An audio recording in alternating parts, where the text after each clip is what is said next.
예, 어제 본회의를 끝으로 7월 임시국회 막을 내렸는데요. 부동산 국회였다고 해도 과언이 아닐 정도였습니다. 자, 7월 국회가 끝나자 이번에는 공수처 얘기가 나오고 있습니다. 여야 의원 모시고 이야기 나눠보겠습니다. 전재수 더불어민주당 의원, 김정재 미래통합당 의원 나오셨습니다. 어서 오십시오. 네, 반갑습니다. 네, 반갑습니다. 자, 어제 본회의장 찬반 토론 뜨겁게 진행이 되는데요. 근데 아주 손쉽게 부동산 관련 법안과 또 공수처 관련 후속 법안 모두 문제 없이 다 처리가 됐습니다. 근데 그 과정에서 민주당에서 너무 일방적으로 처리한 것 아니냐, 조금 심사숙고하고 논의하고 또 협의를 이끌어내야 되는 것 아니었느냐 하는 비판도 있어요. 예, 일단 그 비판은 저희들이 달게 받겠습니다. 근데 정치라는 것이 항상 최선을 다해야 되겠지만 최선의 선택지가 없다면은 국민을 위해서 차선을 선택하는 것 또한 어찌할 수 없는 선택이었다고 생각을 하고요. 예. 다만 이 부동산 이번에 통과시킨 공수처 같은 경우는 7월 15일 날 공수처가 출범하게끔 법에 명기가 되어 있습니다. 벌써 한 달 가까이 시간이 지체되고 있기 때문에 더 이상 미룰 수가 없었다라는 말씀을 드리고, 더더구나 부동산 관련법은 지금 이 부동산 시장이 지금 심상치가 않지 않습니까? 네. 그런 측면에서 더 이상 이게 가기에는 9월 정기국회까지 기다려야 되는 상황이고, 자칫 잘못하면은 올 연말까지도 이 관련법을 처리하지 못했을 경우에 우리 부동산 시장에 미치는 영향은 불을 보듯 뻔한 상태거든요. 네. 그렇기 때문에 가능하면은 여야 합의로 통과됐으면 좋겠지만 네. 야당과 전혀 이게 협의가 될 수가 있는 상황이 아니었다는 점에서 최선은 아니었지만 차선의 선택이었다, 이렇게 생각을 합니다. 더 이상 미룰 수 없었다 말씀해 주셨는데 통합당 입장도 들어볼게요. 네, 이번에 그 절대 다수의 위력, 괴력을 봤습니다. 그 민주주의가 국회 내에서 완전히 사라지는 그런 현장을 목도하고 참담함을 금치 못했습니다. 아까 최선이 아니면 차선이라도 택하라고 그랬는데 최선을 다하지 않았습니다. 다 아시다시피 국민 생활에 정말 영향을 주는 부동산 정책, 충분히 심사숙고를 해야 됩니다. 이미 22번이나 부동산 정책을 내놨지만 그 결과는 참담한 실패였습니다. 집값은 계속 폭등하고 전세 매물도 없고, 그다음에 증세로 지금 서민들이 굉장히 고통을 받고 있습니다. 자, 이랬을 때는 이제는 정책을 좀 더 심사숙고하고 정말 협의를 해야죠. 네. 시민들 목소리도 듣고요. 그래서 이번에 그 내용도 문제였지만 절차가 굉장히 문제가 많았습니다. 아무런 토론도 없이 그다음에 그냥 강행 처리를 해버렸습니다. 그야말로 국회가 민주당의 의총장이 돼버렸는데요. 군사작전 하듯이 이번에 그 주택 임대차 보호법을 이틀 만에 상정하고 처리하고 시행까지 했다는 것은 정말 이번 헌정사에 없는 그야말로 의회 독재가 되는 그런 날이 아니었나, 그런 생각이 듭니다. 예. 예, 그래서 이것은 다 아시다시피 제가 늘 주장해 왔는데 완전 국회법을 이번에 다 어긴 겁니다. 이번에 국회법은 우리가 통상 법안을 상정하면은 토론을 하게 돼 있습니다. 네. 대체 토론을 하고 소위라고 법안 소위로 넘겨서 이 법이 문구 제대로 됐는지 이런 거를 심의를 해야 됩니다. 이 모든 과정을 이번에 생략하고 그야말로 거수기처럼 그냥 전체 회의에서 야당을 배제한 채 그냥 쭉 고한 겁니다. 그래서 지금 더 이상 이렇게 민주적 절차가 외면되고 야당을 배제한 국회라면은 저는 8월, 9월 국회가 과연 제대로 열릴 수 있을까 굉장히 회의적입니다. 예. 한 말씀만 말씀하신 예. 말씀하신 게 이제 8월 임시국회 얘기입니다. 지금 여야의 입장이 이제 첨예하게 다른데 말이죠. 앞으로도 크게 달라질 것 같지는 않아요. 근데 지금 바로 이제 공수처법에 관련된 후속 법안이 통과가 되면서 운영 규칙안이 이게 통과가 되지 않았습니까? 자, 이러면서 지금 이해찬 대표가 18일까지 미래통합당에 대해서 후보 추천위원을 내달라 이렇게 얘기를 했거든요. 그렇지 않다면은 법안도 바꿀 수 있다, 엄포를 놨는데요. 예, 조금 전에 우리 김정재 의원님께서 마치 민주당이 국회법 절차를 다 무시하고 그렇게 처리한 것으로 또 마치 이제 위법이 있는 것처럼 이런 뉘앙스로 말씀을 하시는데, 민주당은 국회법 절차와 과정 다 지켰습니다. 합법적으로 진행했다는 말씀을 드리고요. 그다음에 상임위에서 소위로 넘겨서 법안 심사를 하셔야 된다고 말씀을 하셨는데, 그것은 의무사항이 아니고 둘 수 있다라고 이제 돼 가지고 있기 때문에 국회법 절차를 다 지키고 합법적인 절차와 과정을 거쳐서 이번 어제 이제 본회의에서 법안을 통과시켰다는 말씀을 드리고요. 예. 예. 오히려 지금 법을 지키지 않는 것은 미래통합당입니다. 왜냐하면 공수처는 법에 7월 15일 날 출범하게끔 돼 있고 야당이 공수처 위원을 추천하게끔 돼 있습니다. 근데 이미 7월 15일 출범하게끔 돼 있는 이 공수처가 아직까지도 야당이 추천위원을 추천하지 않음으로 인해 가지고 출범을 하고 있지 못합니다. 작년 연말에 우리 국민들께서 공수처에 대한 지지가 60% 이상, 또 어떤 여론조사에서는 70% 이상의 압도적 지지를 통해서 공수처법을 통과를 시켰던 것입니다. 공수처는 미래통합당이 전 국민을 수사 대상, 범죄 대상으로 삼는다 이렇게 말씀을 하셨지만 공수처의 수사 대상은 고위공직자들 아니겠습니까? 대한민국에 존재하는 고위공직자 4,000명입니다. 그런데 이렇게 압도적 국민들의 지지를 받아서 작년에 통과시킨 공수처법을 출범도 하기 전에 지금 법 절차를 지금 지키지 않고 있다는 말씀을 다시 한번 분명하게 드립니다. 예. 네. 자, 지금 이제 문제는 미래통합당이 이제 이 공수처 후보 추천위원을 어떻게 선정할 것인가 하는 겁니다. 지금 민주당에서는 시한을 정해서 빨리 그 후보위원을 내달라 이렇게 얘기를 하는데 말이죠. 지금까지 이제 진행 상황으로 봤을 때는 또 일방적인 처리도 충분히 예상해 볼 수 있지 않습니까? 어떻게 대응하실 계획이세요? 네, 뭐 저도 먼저 조금 전에 그 통합당이 뭐 법을 지키지 않았다고 네. 그러는데요. 다시 한번 말씀드리지만 저도 국회의원 지난 4년을 하고 이번 5년 차입니다. 어떤 상임에서 단 한 번도 법안 소위를 거치지 않고 이렇게 전체 회의에서 일방적으로 통과된 적은 이번이 처음입니다. 다시 한번 말씀을 드리고요. 예. 그다음 공수처법에 관한 겁니다. 사실 제가 이번에 공수처법이 이렇게 전격적으로 군사작전하듯이 또 통과되는 걸 보면서 무슨 생각을 했냐면 이번 21대 들어와서 여당이 저렇게 그 국회의장도 가져가고 또 야당의 몫인 그 법사위원장을 저렇게 뺏어간 이유를 이제 알겠구나라고 제가 이번에 느꼈습니다.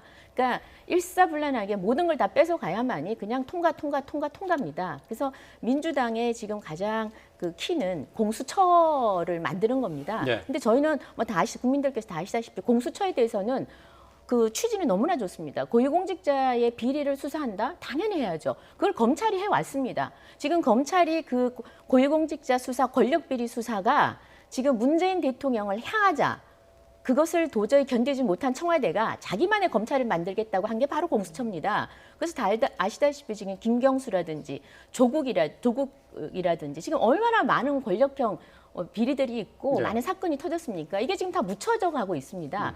그래서 지금 공수처가 만들어지면 이건 영원히 묻혀질 겁니다. 그래서 먼저 얘기하고 싶은 것은 공수처는 처음부터 잘못된 법이었기 때문에 저희가 지금 위헌 소송을 제기해 놨습니다. 그 네. 결과를 보자는 거죠. 네. 그래서 그 근데 결과를 뭐 현실적으로 보자는 거고 이미 그 법이 통과된 상태에서 이 절차를 글쎄 이제 방해하고 있는 것에 대해서 근데- 민주당이 항의하고 있는 건 근데 아니겠습니까? 저희는 이런 생각을 합니다. 저희가 그 시민 불복종이라는 게 있지 않습니까? 그러니까 잘못된 법, 처음부터 불법으로 시작해서 불법으로 통과된 법에 대해서 야당으로서 국민을 대표해서 그것이 똑바로 다시 제자리를 잡을 때까지 저희는 소극적이지만 끝까지 저항을 해야 된다고 봅니다. 위헌 소송이 나올 때까지는 네네. 계속 거부할 것이라는 그것은 얘기인가요? 아직은 뭐 저희 지도부가 어떤 결정을 할지는 모르겠지만 저희가 지금 공수처에 왜 이렇게 정부가 지금 민주당과 청와대가 이렇게 매달리는지 모르겠습니다. 뭐 다 아시다시피 뭐 손혜원이니 조국 비리 이런 거 지금 다 지금 덮고 있지 않습니까? 그래서 이게 지금 검찰에서 손을 못 대도록 지금 암묵적으로 지금 네. 저는 그 겁박을 하고 있다고 보는데요. 지금 그리고 공수처 1호 수사 대상이 뭐 윤석열 총장이다라는 말까지 지금 그 나오고 있는 상황인데요. 예. 저희는 공수처에 관한 하는 위헌 소송을 좀 기다려 보자라는 예. 게 저희 당의 입장입니다. 그 통합당에서 이제 권력형 비리를 덮기 위해서 공수처를 이렇게 서두르고 있는 것 아니냐 주장하고 있어요. 저는 미래통합당이 언제까지 이러고 계실지 참 절망스럽습니다. 그리고 미래통합당은 하루라도 빨리 이 미몽에서 깨어나셔야 될 걸로 생각이 됩니다. 왜냐하면 이 공수처 논의는요, 검찰개혁 논의는 지난 문재인 정부에서만 이루어져 왔던 것이 아닙니다. 지난 수십 년 동안 과연 이 검찰을 어떻게 개혁할 것인가, 이 논의가 지난 수십 년 동안 있어 왔고, 그리고 그 배경에는 검찰이 그동안 우리 국민들에게 보여왔던 여러 가지 잘못들, 관행들, 그 다음에 전 세계적으로 유례없는 무소불위의 권력이 대한민국 검찰에 있어 왔던 것에 대한 문제로부터 검찰개혁 그리고 검찰개혁의 중요한 수단인 공수처 출범 이것이 이루어져 왔다는 말씀을 드립니다. 그렇기 때문에 어떤 정권 예를 들면 고위공직자 범죄를 수사하는 공수처를 왜 이 정부가 하면은 이 정부의 고위공직자들이 타겟이 될 거 아닙니까? 그런데 이것을 하겠습니까? 이것은 대한민국 국민의 염원이고 대한민국 사회에서 개혁 과제에 가장 우선순위로 둘 수 있는 것이 검찰개혁 과제였기 때문에 저희들이 하는 것입니다. 마치 미래통합당이 그냥 해석하기 좋은 대로 이렇게 막 해석을 하고 민주당 정부를 독재다 그러고 권력을 향하는 수사를 막기 위해서 한다. 그런 미몽에서는 깨어났으면 좋겠다는 말씀을 드리고 꼭 한 가지만 더. 예. 20대 국회에서 미래통합당이 20번이 넘는 국회 보이콧을 해왔습니다. 10번이 넘는 국정조사 요구와 특검조사 요구를 했습니다. 끄떡하면은 단식과 삭발과 장애투쟁을 이어왔습니다. 언제까지 21대 국회에서도 미래통합당은 이런 모습을 보이면서 부동산 시장이 요동을 치든 말든 검언유착 사건이 있든 말든 이것들 전부 다 외면을 하고 당리당략적 측면에서 입장과 행동을 취한다는 것은 정말 국민의 한 사람으로서 절망스럽다는 말씀을 드립니다. 다시 한번 우리 미래통합당이 대호각성하고 이 미몽에서 깨어나길 바랍니다. 예, 이 질문 하나만 드리겠습니다. 앞으로 이렇게 의견이 맞지 않을 경우에 거대 여당의 그 단독 처리 상황이 계속 이어질 수 있을 텐데 이 부분에 대한 민주당의 어떤 부담은 없습니까? 부담이 많습니다. 분명하게 말씀을 드리는 것은 저희들은 야당과 열심히 대화하고 토론하겠습니다. 어제 국회 본회의장의 모습을 한번 보십시오. 저도 20대 국회를 보냈습니다마는 어제와 같은 국회 본회의장의 모습은 굉장히 저희들이 새겨들어야 될 이야기도 있고 토론이 굉장히 활성화됐지 않습니까? 그래서 이런 토론을 더더욱더 활성화되고 야당을 국정 운영의 파트너로서 저희들은 열심히 대화하고 토론하도록 하겠습니다. 네. 다만 시급한 것은 시급한 대로 야당이 좀 협조도 해주시고 그다음에 아무리 야당의 마음에 맞지 않는다 하더라도 그것을 무슨 일방 통행이니 독재니 이런 식으로 말씀을 하시는 것은 이 21세기 대한민국에 어느 누가 대한민국 국민들이 문재인 정부를 독재 정부로 생각을 하겠습니까? 독재 정부가 이렇게 언론에 나와가지고 이렇게 마음대로 발언할 수 있고 국회에서 마음대로 발언할 수가 있겠습니까? 네. 독재에 대해서 그러니까, 투쟁을 해봤습니까? 이번에는 뭐 워낙 급해서 그렇게 했다는 거고 앞으로는 뭐 상임위원회, 뭐 법사위 절차를 거쳐서 뭐 제도를 하겠다 뭐 그런 그렇습니다. 얘기죠. 사실은 이번에도 저희들이 자, 분명히 이제 야당에 진행자님. 제안을 예. 했고 그런 과정들을 거치고자 노력을 해왔습니다. 최선이 아니었지만 예. 저희들도 아쉬움이 있습니다. 그러나 최선이 아니라면 차선을 선택해야 된다는 것이 정치의 역할이라고 생각합니다. 예, 네, 자 말씀해 죄송합니다. 자, 김정재 뭐 의원님. 죄송한 정도가 아니고 YTN 같은 이런 그 보도 채널에서 가장 중요한 거는 공정 보도입니다. 예. 지금 질문을 그런 식으로 편파적으로 한쪽으로만 주면 옳지 않습니다. 그런가요? 예, 지금부터는 질문을 제 시간입니다. 알겠습니다. 제 예. 시간입니다. 예. 이렇게 하시면 안 되고요. 예. 지금 이러니까 국민들이 TV를 안 보기 시작하는 겁니다. 유튜브에 의존하게 하지 말아 주십시오. 예, 알겠습니다. 자, 먼저 예. 검찰 개혁입니다. 검찰 개혁 당연한 한 겁니다. 잘못된 거 있으면 당연히 검찰 개혁을 해야죠. 늘 주장해 왔던 겁니다. 자, 처음에 윤석열 검찰총장 됐을 때 대통령이 얼마나 좋아했습니까? 조직에 충성하지, 사람에 충성하지 않는 사람이라고 예. 올바를 할 것이라고. 그런데 그 윤석열 총장이 어떻게 했습니까? 김경수 댓글 조작 사건 손대기 시작했습니다. 그리고 조국 파헤치기 시작했습니다. 윤미향 사건, 손혜원 사건 등등 수많은 대통령 측근들의 일들이 벌어지기 시작했습니다. 윗선 덩어리였습니다. 아빠 찬스, 엄마 찬스로 10대, 20대 가슴에 못질을 했습니다. 그리고 말과 행동이 다른 그런 우리가 민낯을 봤습니다. 이 부분 지금 제대로 수사하고 있나요? 제대로 못하고 있습니다. 이것을 하려고 하니까 예. 정부가 여기서부터 검찰을 압박을 하기 시작하는 겁니다. 급기야는 어땠습니까? 이런 조국을 법무부 장관에 앉히고 다시 추미애 법무부 장관에 앉혔습니다. 추미애 법무부 장관 한 행동이 뭡니까? 검찰이 제대로 일을 하려고 하면은 바로 검찰 조직 해체 수준으로까지 인사이동을 시켰습니다. 이런 폐악질을 하고서 무슨 지금 검찰 개혁을 논할 수 있단 말입니까? 네. 그래서 이 부분에 대해서는요, 공수처가 우리가 그러던 태생적으로 제대로 법이 만들어져야 되는 겁니다. 처음부터 이건 잘못된 법이었고 그래서 작년에 패스트 트랙이 있었던 겁니다. 네. 자, 그다음에 예. 그다음에 그리고 지금 뭐 협치 그리고 통합당이 길거리로 나가고 국민들과 반대되는 여론 물론 인정할 부분도 있습니다. 자, 그러면 오죽했겠습니까? 오죽하면 그랬겠습니까? 국회 내에서 저 지금 그 도움 형태로 돼 있는 저 민주주의의 의사당인 국민의 그 의사가 마음껏 펼쳐져야 될 그런 국회 네. 의사당이 예. 거의 여당 독재로 흘러가고 있습니다. 예. 여당 목소리만 들립니다. 예. 자, 20대 때도 물론 그랬지만 21대는 정말 협치가 이루어질 줄 알았습니다. 그런데 18개 상임위원장 완전히 독식했습니다. 그리고 아까도 말씀드렸다시피 법사위원장을 뺏어갔습니다. 예. 이런 법을 마구 통과시키기 위해서. 그리고 그다음 어떻게 했습니까? 모든 상임위에서 야당 의원들을 완전히 배제하고 모든 법 절차를 무시했습니다. 이게 독재가 아니고 뭡니까? 이런 민주주의가 무너지는 상황을 우리가 지금 목도하고 있는 겁니다. 예. 그런데 저런 식으로 국민을 호도하는 거에 대해서 굉장히 유감이고요. 예. 그리고 특히나 부동산 이 법 관련은 정말 온 국민들이 다 관련된 겁니다. 이것만큼은 저희가 제대로 협의를 했어야 한다고 생각을 합니다. 조금 전에 이제 검찰 개혁과 또 그리고 집권 세력의 비리를 감추기 위한 것 아니냐 하는 비난까지 함께 들었는데요. 자, 이제 윤석열 총장의 발언 내용이 전해지면서 민주당에서 지금 발끈하고 있습니다. 윤석열 총장이 민주주의의 허울을 쓴 전체주의, 독재를 배격해야 된다 이렇게 얘기를 했는데 민주당에서 발끈했어요? 뭐 발끈했다기보다는요, 개별 의원들 차원에서 이제 여러 가지 이제 뭐 의사 표현이 있었던 걸로 보여지고, 다만 뭐 윤석열 검찰총장의 발언은 막 이렇게 한마디로 정리합시다. 윤석열 검찰총장의 발언이 왜 미래통합당의 대환영을 받고 있는지를 생각하면 모든 답이 다 있다고 생각을 합니다. 윤석열 검찰총장은 선출된 권력에 의해서 임명된 사람입니다.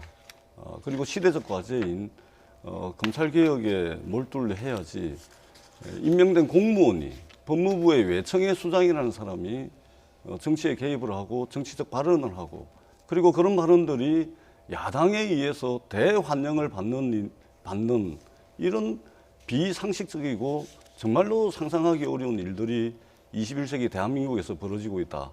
이것은 심각한 문제라고 생각을 하고 있고, 검찰의 역량이 무엇인지를 검찰 조직이 제대로 좀 이해를 해서 검찰개혁이 제대로 이루어질 수 있도록 거기에 공무원으로서 최선의 역할을 다해야 된다. 네. 더 이상의 정치는 안 된다. 네. 이 말씀을 꼭 드리겠습니다. 그 여야의 뭐 정치적인 해석을 빼놓고 윤석열 총장의 발언 내용이 크게 어긋나는 것이라고 생각하시는 건가요? 뭐 기본적으로는 교과서에 나오는 이야기입니다. 모든 근데 왜 권력은, 특히 왜 민주당에서 발언을 그런데 세게 나오고 있는 거죠? 많은 언론들이 윤석열 총장의 입에 대해서 주목을 하고 있었고, 그리고 지금 여야 간의 공방을 벌이고 있는 것이 그런 거 아니겠습니까? 야당이 민주당을 향해서 독재다, 전체주의다, 뭐 이런 식으로 공격을 하고 있지 않습니까? 이것은 지금 미래통합당이 쓰고 있는 언어의 전유물이라고 할 정도의 이런 언어들이 난무하고 있는 상황에서 공무원인 검찰총장이 과연 그러한 단어를 선택을 하고 충분히 다른 표현이 가능하다고 저는 생각을 합니다. 이것은 공무원의 정치적 중립 문제를 떠나서 검찰총장이 직접 정치를 하려고 한다, 이런 생각을 지울 수가 없고, 더더구나 미래통합당이 대환영을 하고 있는 이 일, 이것만 보더라도 저는 우리 국민들께서 검찰총장의 발언이 적절했는지 적절하지 못했는지 판단을 하실 거라 이렇게 생각을 합니다. 예, 어떤 말씀해 주시겠습니까? 통합당이 환영하면은 그 말이 다 부적절하다고 하는 그런 주장은 제가 같이 함께 할 수가 없네요.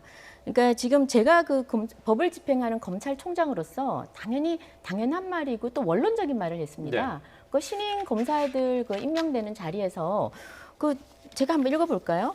우리 헌법의 핵심 가치인 자유민주주의는 평등을 무시하고 자유만 중시하는 것은 아니다. 민주주의라는 허울을 쓰고 있는 독재와 전체주의를 배격하는 그것이 진짜 민주주의다.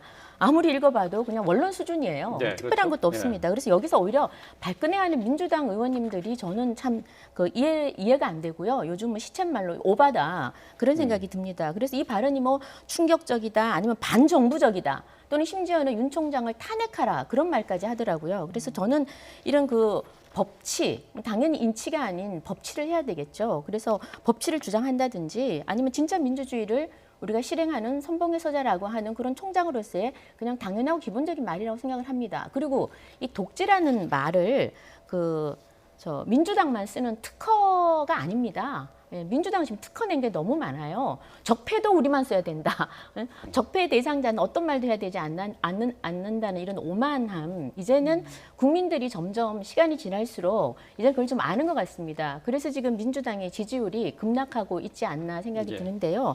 그냥 자연스럽게 들어주시면 될 것 같아요. 예. 그래서 뭐 민주주의의 미래통합당이 뭐 허물고에선- 지지율이 예. 오릅니까? 그리고 민주당을 향해서 독재라는 표현을 쓰시는 건요. 어떤 의미의 독재인지는 모르겠습니다. 독재 투쟁을 해야 될 때 독재 투쟁을 하지 않았던 사람들이 문재인 정부를 향해서 독재 정부다라고 이야기하는 것은 정말로 어불성설이라는 말씀을 드립니다. 독재 투쟁이라는 걸 어떤 건지 말씀하시는지 모르겠는데 그 86년대 그 민주화 운동 거기에 한때 참여했던 민주당 의원들이 좀 많습니다. 그러니까 저도 86년에 대학교 3학년이었습니다. 저도 서울시청 앞까지 그때 독재 타도를 외쳤던 것 같습니다. 예. 그 당시에 시대마다 그 상황에 맞는 저희 젊은이들의 행동이 있는 겁니다. 울림이 있는 겁니다. 그런데 마치 그 독재란 단어를 민주당만이 쓰는 전유물로 생각하지 말아달라는 겁니다. 네. 지금 시대에 맞지 않습니다. 예. 자, 윤석열 총장이 얘기한 독재, 전체주의, 뭐 이것 때문에 논란이 일고 있는 건데요. 그러니까 문재인 정부를 향해서 썼다고 이렇게 생각하시는 거죠, 그러면? 저희들은 뭐 그렇게 생각을 하고 있습니다. 왜냐하면은 여러 가지 뭐 전후 사정이 있는 거 아니겠습니까? 누가 어떤 말을 했을 때 뜬금없이, 난데없이, 느닷없이 그렇게 쓰지는 않지 않습니까? 그렇기 때문에 여러 가지 앞뒤 정황이라든지 맥락에 비춰볼 때 저희들은 그렇다고 생각을 하고 있습니다. 네. 지금 뭐 검찰 인사위원회가 내일로 예정이 돼 있는데요. 지금 윤석열 총장하고 협의는 없었던 것으로 지금 보이는데 말이죠. 결국은 이게 또 이제 인사와 관련해서 또 다른 잡음이 일어날 것 같습니다. 통합당에서는 어떻게 보고 계세요? 인사는 뭐 다 아시다시피 당연히 검찰총장과 함께 수기하게 되어 있습니다. 그러니까 지난번에도 그 인사 때 그 총장을 패싱하고 했던 네. 그런 문제가 상당히 검찰 내부에서 문제를 많이 일으켰었는데요. 이번에 또 그런다면 이제는 정말 내부에서 조직적 그 반발이 있지 않을까 생각이 듭니다. 네. 그래서 이번만큼은 그 추미애 법무부 장관도 이제 고집과 아집을 좀 거두시고 정말 그 협의에 나가는 모습 그리고 법무부 장관의 본연의 일에 좀 충실히 했으면 좋겠습니다. 네. 지금 뭐 검언 유착과 관련해서 한바탕 소란이 있었던 뒤였기 때문에 네. 지금 이제 검찰 인사위원회를 통해서 전보 승진 인사가 있게 되는데 이게 어떻게 나타날까 이게 또 관심거리예요. 저는 뭐 이게 시대적 과제가 검찰 개혁 아니겠습니까? 그리고 공수처 출범을 앞두고 있습니다.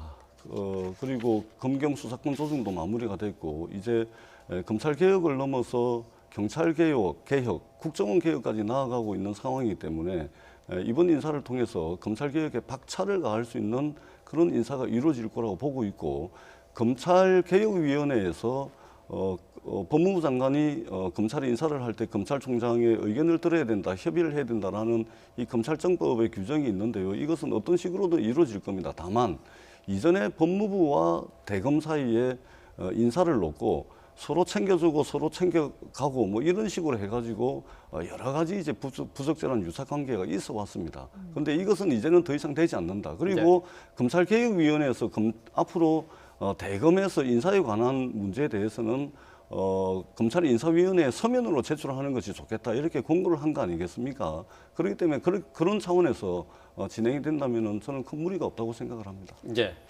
자, 김정재 위원님, 뭐 조금 전에 뭐 진행이 편파적이라고 그래서 끝으로 한 번 더 말씀할 기회를 더 드리겠습니다. 혹시 네. 더 추가해서 하실 말씀 있으세요? 저 뭐 다른 거 없습니다. 어제 법 통과된 거 가장 유감이 바로 부동산 3법입니다. 뭐 다 아시다시피 이 부동산법은 우리 그 대한민국 서민들하고 많이 관련이 되어 있습니다. 그런데 이번에 문재인 정부가 낸 지금 부동산 3법은 타겟이 있습니다. 강남 부자들 딸이 때려잡겠다. 그리고 투기꾼 때려잡겠다는 거거든요.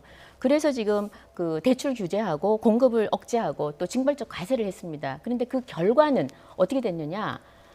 대출 받아서 집 사려고 하는 젊은 사람들이 지금 고통을 받고 있습니다. 그리고 또 1주택자들도 지금 그 징벌적 과세 때문에 세금 때문에 지금 고통스러워하고 있고요. 예. 그래서 지금 이 부분만큼은 여야를 넘어서 누구를 때려잡는 어느 특정 특정 그 정책의 목표가 누구를 배제한 이런 것이 아니라 정말 더 양질의 그 예. 집을 많이 공급을 해서 서민들이 좋은 시그널을 받아서 앞으로 향후에도 집이 안정적으로 지속적으로 공급이 될 수 있구나. 이렇게 이걸 믿고 기다리면서 대출도 좀 확대해주고 네. 그런 정책을 해야 되지 않나 싶습니다. 예, 그래서 알겠습니다.